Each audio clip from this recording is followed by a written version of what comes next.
Hello everyone, thank you for joining me. This is Erin Taylor and we are covering part 3 of discipline. So in this video I want to talk to you about the concept of the iceberg, this wonderful concept that I got from a woman named Kelly Bartlett. She has this beautiful image, a cross section of an iceberg with the water and the little tip of the iceberg that we can see when we're looking at the water, and then this gigantic chunk of an iceberg below the surface of the water that we can't see. And the way she describes it is that behavior is an iceberg. So the behavior is the little tiny bit that you can see on the surface of the water. This is what we see from our child.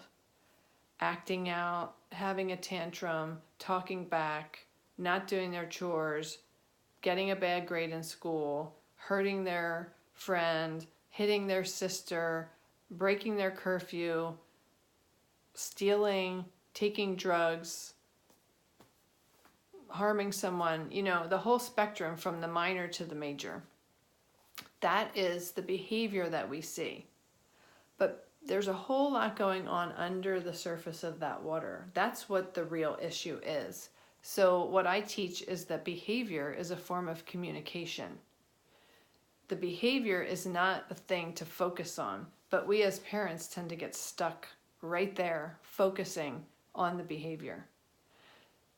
Our child breaks something, hurts someone, talks back to us, and we get stuck right there on the behavior that they did. Oh my gosh, I can't believe she talked to me like that. I can't believe he failed that test. I can't believe she hit her sister, whatever. We get stuck there. But the challenge is to go beneath the surface of that iceberg, beneath the behavior, and see why the behavior has shown up. So behavior is a form of communication. Behavior appears because it's communicating a deeper need. So what deeper needs are under the surface of that water? There are many questions that our children may be wondering, consciously or unconsciously. So they probably aren't even aware of this. But things like, am I capable? Can I do it for myself? Am I seen? Am I loved? Am I cared for? Do people understand me? Am I heard? Do people hear me? Am I loved? Am I valued? Am I angry? Am I joyful? Am I loving? Am I fearful? Am I confused? These are all the questions that are going on under the surface of that water or under the surface of the behavior. This is the root. And so rather than focusing on the behavior, which is where discipline tends to come in. My child did this wrong, so I will discipline him or her, aka punish him or her.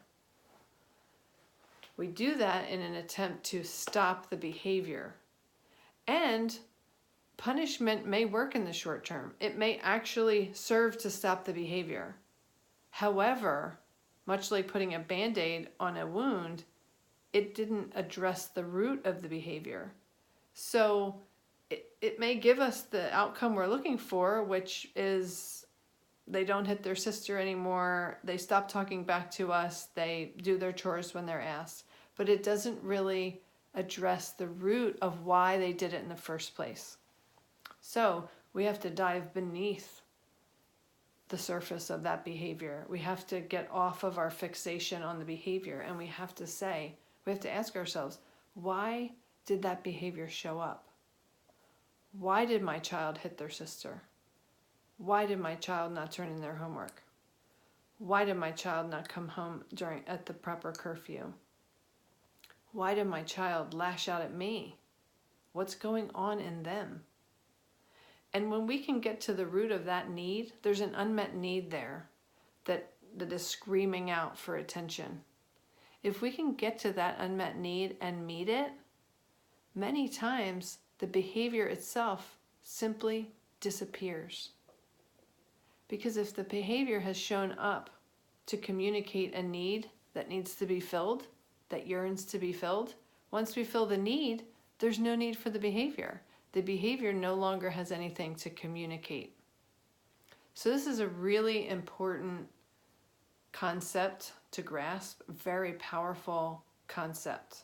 And it's a real paradigm shift for parents to think of not focusing on the behavior and instead trying to figure out what the need is underneath the behavior, why the behavior has shown up, what need is yearning to be filled.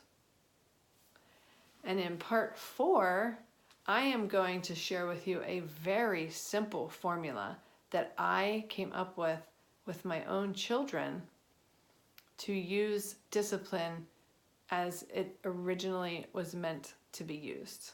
So, stay tuned.